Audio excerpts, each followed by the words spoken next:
네, 오늘 2부는 미국 대통령 선거 집중 분석 시간으로 잡아봤습니다. 트럼프의 완승, 해리스의 완패로 끝난 선거인데요. 자, 일단 미국 현지 분위기 어떤지 한인 매체죠. 아메리카 K의 이상현 대표 먼저 연결하겠습니다. 나와 계시죠? 네, 안녕하세요. 네, 저는 제일 궁금한 게 하나 있는데요. 여론조사가 참사가 네. 발생한 거 아닙니까? 미국의 여론조사 기관들의 표정은 어떻습니까? 예, 일단 이렇게까지 격차가 나고 네. 세계 경합주를 모두 승리하는 건 극히 드문 상황인데 그러니까요. 이렇게까지 틀릴지 몰랐다고 해서 예. 지난 2016년에서 제 2차 충격을 받은 모습입니다. 저번에도 한번 옛날에 특히나 참사가 한번 있었죠, 그때도. 네, 힐러리하고 이제 트럼프가 붙었을 때였죠. 네. 자, 그럼 아무튼 이제 그 결과론적으로 이제 분석이 좀 더 용이해졌는데 아무튼 승부를 가른 결정적인 이유는 뭐라고 봐야 될까요? 사실 제가 2주 전에 오바마 전 대통령하고 해리스가 후보가 처음으로 이제 제가 살고 있는 조지아주에서 공동 유세를 했는데요. 제가 네. 그 현장에 있었습니다. 그런데 오바마가 연설을 끝내고 주인공 해리스를 소개했는데 청중들이 우르르 유세장을 빠져나가는 겁니다. 그래요? 예. 그때 네, 그래서 그때 해리스가 이기기 어렵겠구나라는 생각을 했습니다. 개인적인 인기나 매력이 없는 후보인데 네. 집권 여당이라는 간판만으로 승리하기는 힘들겠다 하는 생각이 들었는데요. 대부분의 미국 언론들은 해리스 캠프가 10억 불의 정치 자금을 쌓아놓고 승리할 거라는 오만함에 취해서 제대로 된 선거 전략이나 운동을 하지 않았다고 비판하고 있습니다. 아, 그래요? 네. 근데 인플레이션이나 경제, 국경 문제가 가장 큰 이슈인데 네. 오히려 낙태나 성소수자 보호, 트럼프 비난에만 초점을 맞춰서 어떤 또 신문은 또 미국 진보의 한계를 보여줬다는 그런 평가도 하고 있습니다. 민심 포인트를 잘못 읽었다 이런 얘기네요, 그러면. 네, 그렇습니다. 예. 역시 그러면 준비되지 않은 후보 또 이런 이야기가 따라 붙겠네요. 그럼 해리스를 향해서는. 예, 그래서 지금 벌써 그 민주당 내부에서 블레임 게임이라고 하는데 서로 이제 비난하는 그런 분위기가 있는데요. 네. 그 해리스 쪽에서는 바이든이 너무 늦게 사퇴했고 인기도 너무 낮았다 이렇게 비난을 하고 있어요. 바이든 탓하고 있는 근데 거군요. 이제 예. 네, 근데 바이든 쪽에서는 또 이제 뉴욕 포스트나 이제 보수 언론 쪽이긴 하지만 내부자 발언을 통해서 해리스 후보가 원래 이거 어떻게 설명해야 되나 영어로는 S로 시작하는데 원래 오물 같은 후보였다고 이제 원색적인 비난까지 나오고 있고요. 예. 준비가 안 됐다라는 그런 서로 이렇게 비난하는 자폭하는 모습을 좀 보이고 있습니다. 한마디로 자중질환에 빠졌군요, 민주당은. 알겠습니다. 네, 그렇습니다. 그나저나 트럼프가 이제 대통령이 취임하면 지금 그 트럼프 모두 4건의 형사 기소가 있지 않습니까? 이거 네네, 셀프 사면하는 것이냐 이거에 대해서도 관심이 많던데 어떻게 전망이 나오고 있습니까? 일단 연방과 주정부의 그 형사 기소를 나눠서 봐야 될 것 같은데요. 네. 연방 차원의 법적인 문제는 대통령 당선과 동시에 이제 특별감사를 해임하거나 기소 중지 같은 걸 해결할 수가 있다고 합니다.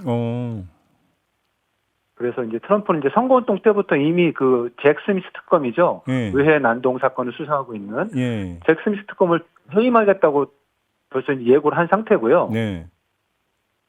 근데 이제 문제는 조지아주와 뉴욕주에 걸려 있는 이 형사 재판인데 이것도 이제 현재 언론에서는 대통령 임기 동안에는 진행되지 않을 것으로 보고 있습니다.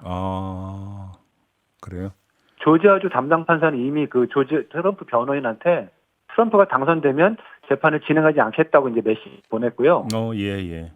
뉴욕주도 결국은 재판 절차인데 임기 동안에는 중단할 것으로 보이고 있습니다. 그러면 4년 임기 이제 다 보장이 된다 이런 이야기네요.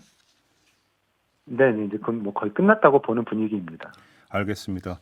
그럼 혹시 미국 언론이나 이런 것에 의해서 지금 트럼프 내각이 어떻게 구성이 될지 면면이 좀 나오는 이야기가 있습니까? 일단 외교나 이런 안보 차원에서는 이미 거론되는 이름들이 있고요. 지금 트럼프 핵심 참모들이 이미 결정이 돼 있는 상태인 것 같고요. 예. 그 다음에 그 로버트 케네디죠. 그 무소속으로 있다가 트럼프 지지 선언을 했던 로버트 케네디는 보건복지부 장관에 임명하겠다고 일단 약속을 한 것 같습니다. 예.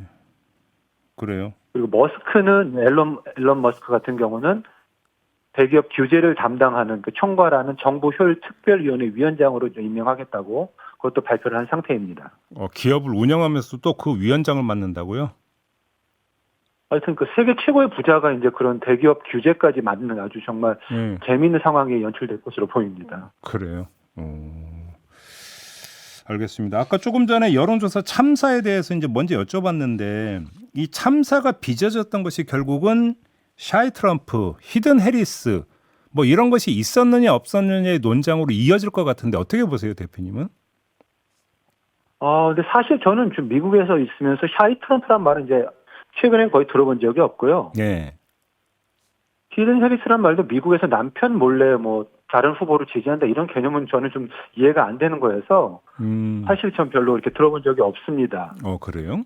네, 근데 이제 오히려 이제 이번에 이제 유리천장 얘기가 나오고 있는데 네. 여론조사가 두 번 굉장히 많이 틀렸던 케이스가 모두 트럼프가 여성 후보와 맞붙었을 때입니다. 아, 그렇네요. 예. 네. 그러니까 이제 이런 거죠. 트럼프를 지지한다고 창피해서가 아니라 이제 정치적으로 올바르기란 개념이 미국에 있는데 네. 여성이자 소수계이고 또 이런 약자를 지지한다고 이제 여론조사에서는 남자들이나 고학력자들이 말을 하는 거죠. 네. 그래놓고 실제 투표장에 아예 가지 않거나 오히려 트럼프를 찍는 사람들이 이제 결과적으로 많았다는 겁니다. 아하, 예.